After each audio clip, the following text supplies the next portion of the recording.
Bapak Doni, di mana dia sebagai peternak ikan cupang. Bagaimana sih proses ikan cupang ini dalam pengembangannya? Kita simak di dalam video ini. Selamat pagi, nama saya Doni. Saya memilih peternak ikan cupang dimulai pada tahun 2019. Berawal dari rasa tertarik anak saya membeli ikan di sebuah pasar. Kemudian saya mulai tertarik ketika melihat di sosial media ternyata ikan tersebut banyak jenisnya. Saya mulai mencoba mendapatkan ikan-ikan yang berwarna. Saya melihat ikan cupang yang dibeli anak saya di pasar. Saya mulai tertarik untuk mencoba memelihara karena saya lihat di sosial media ternyata waktu itu memang sudah mulai banyak hobi ikan cupang. Saya mulai mencoba menghubungi beberapa petani ikan cupang di daerah Jawa Tengah sana. Saya mulai mencoba membeli, baik secara mencoba mengikuti acara lelang-lelangan di FB. Kemudian saya menghubungi beberapa penjual, ada dari Medan, Cilacap, dan Kediri. Kemudian saya waktu itu memang agak susah mencari ikan cupang jenis female-nya karena petani-petani tersebut hanya menjual yang jantannya. Kemudian saya mencoba membeli agak banyak dan membujuk para petani itu untuk melepas beberapa ikan female karena saya mencoba untuk beternak, dan disambut baik minat dan kemauan saya untuk mencoba memelihara ikan cupang disambut baik oleh beberapa petani ikan cupang dengan memberikan ikan female-nya.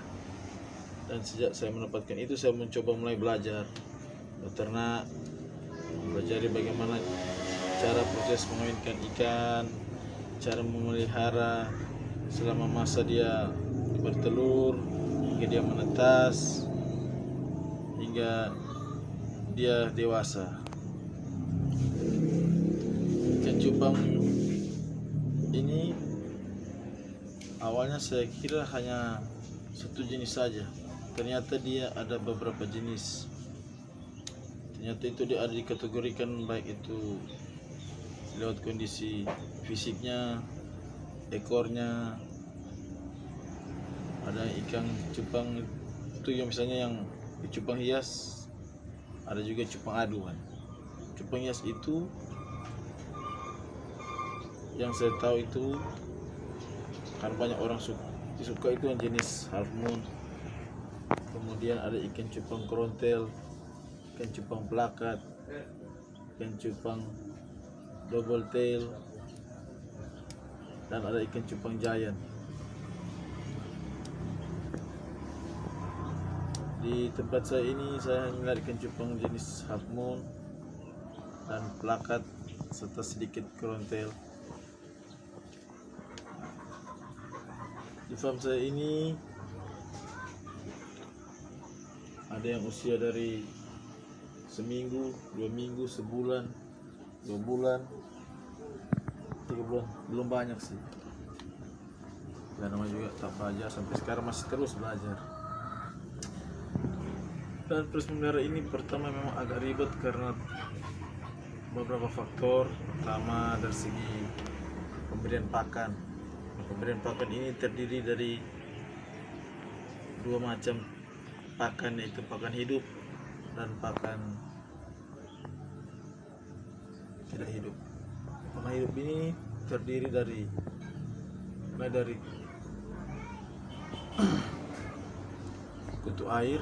Nah, untuk kutu air ini ada yang lewat media kultur. Prosesnya sih agak ribet. Ada yang diperoleh dari alam, tapi karena di sini daerah wilayah saya ini susah mendapatkan dari alam, Jadi saya mendapatkannya dari beberapa teman-teman peternak yang mengkultur kutu air, dan saya mencoba belajar bagaimana mengkulturkan kutu air itu, tapi karena kesibukan kerja saya belum maksimal. Dan intinya nyamuk ini sih tidak ribet, jadi tinggal kita memberi wadah, ditaruh air bekas ikan. Ini misalnya kita taruh sedikit makanan ikan yang halus, dedak seperti itu, atau kulit pisang. Itu kita diamkan beberapa hari. Kita akan melihat sudah ada telur-telur nyamuk bersarang di situ. Selanjutnya pakan yang lain ya ada yang dijual dalam bentuk botolan, telur-telurnya, telur kutu air, maupun ada juga yang untuk bayi. Kita harus mengkultur Artemia, tapi saat ini persediaan kita tidak ada untuk Artemia karena beberapa kesibukan. Hari ini ada kesibukan, bahkan ikan saya pun tidak makan selama 2 hari. Karena begitu kita ada sedikit acara keluarga di luar kota. Untuk yang siap saji yaitu ada bloodworm atau cacing beku, ada pelet, ada baby shrimp, ada udang yang sudah dihaluskan, dan ada lagi yang sudah dalam kemasan yang dijual toko-toko ikan bentuk flake. Jadi kalau di tempat saya sekarang ini saya hanya menyediakan cacing beku, pelet, baby shrimp, sama udang halus. Untuk makanan udang halus dan baby shrimp itu sangat berguna untuk proses mutasi warna pada ikan. Sedangkan untuk proses pembesaran lebih cepat sih pakai kutu air. Dan untuk satu lubukan atau misalnya dari satu tempat wadah penampungan ini itu biasanya satu indukan itu bisa menghasilkan ratusan telur. Jadi kalau pakai kutu air itu besarnya merata.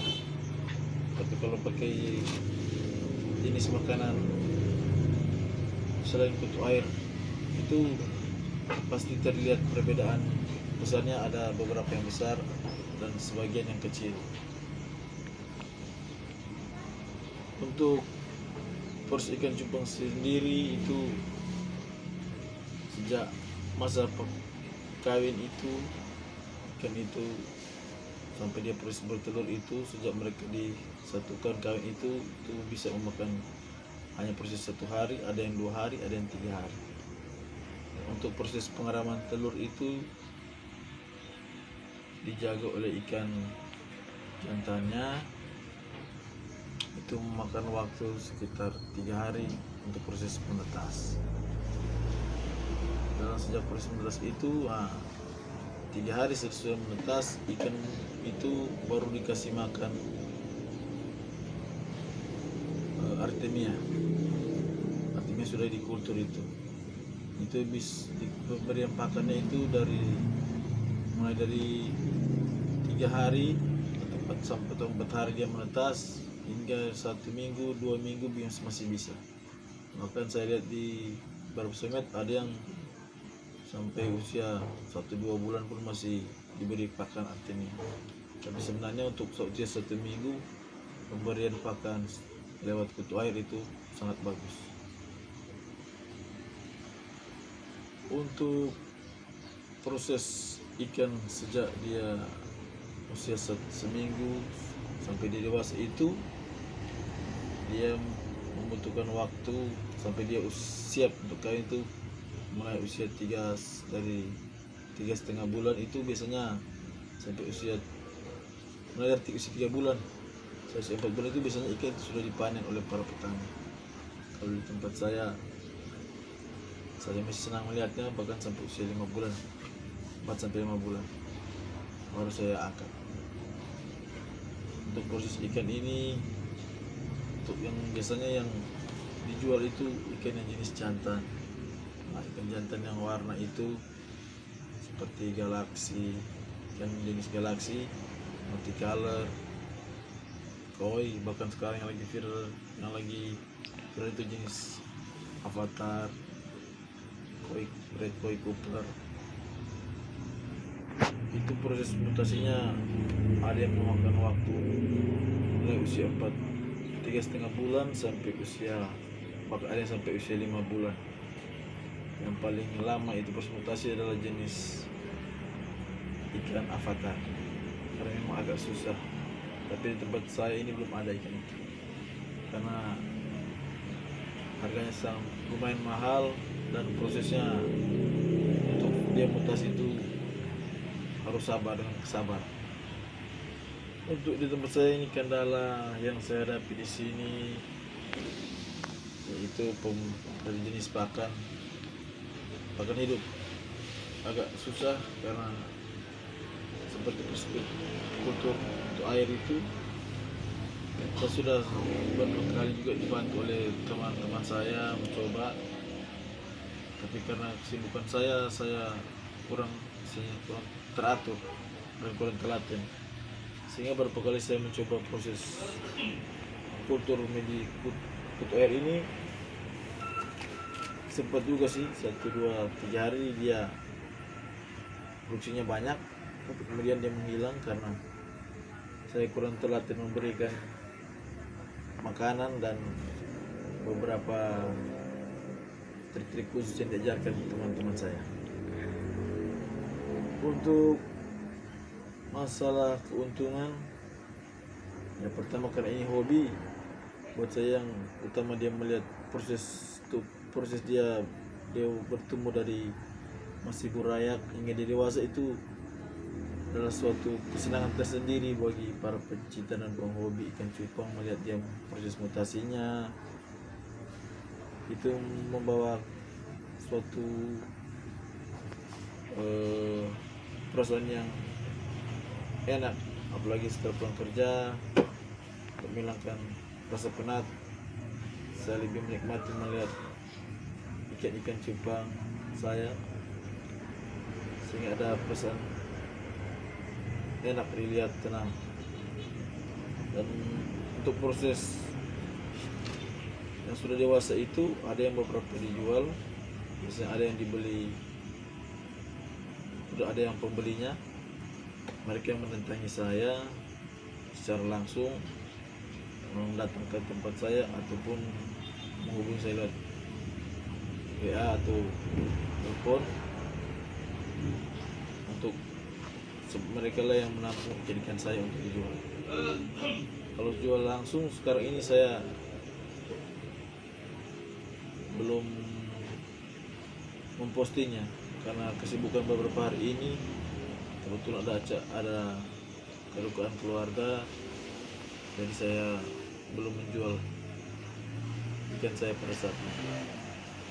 Mungkin setelah 1-2 minggu nanti ada yang akan dilepas. Untuk segi keuntungannya lumayanlah untuk membantu di masa pandemi COVID ini.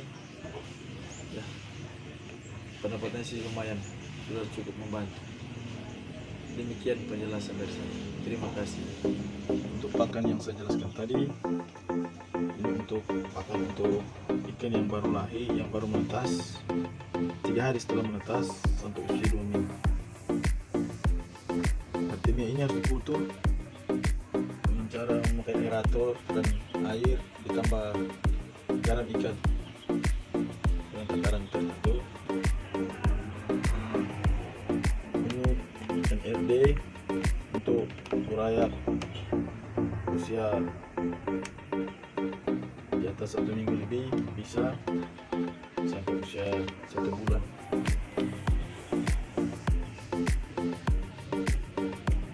Ini baby shrimp bisa saya kasih di usia di atas 2 minggu sampai 1 bulan ke atas. 1 bulan.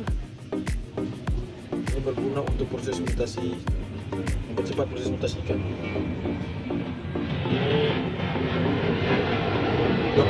Undang-undang sudah dikerikan. Jadi untuk dia beri ke ikan itu bisa langsung diremas-remas, langsung hancur. Ini juga sangat membantu dalam proses mutasi ikan, mutasi warna pada ikan. Ini beberapa jenis, 2 macam jenis pelet butiran yang halus 0,3 sama 0,5 mili. Ini juga sangat membantu untuk proses mempercepat pertumbuhan ikan biar cepat besar. Ini contoh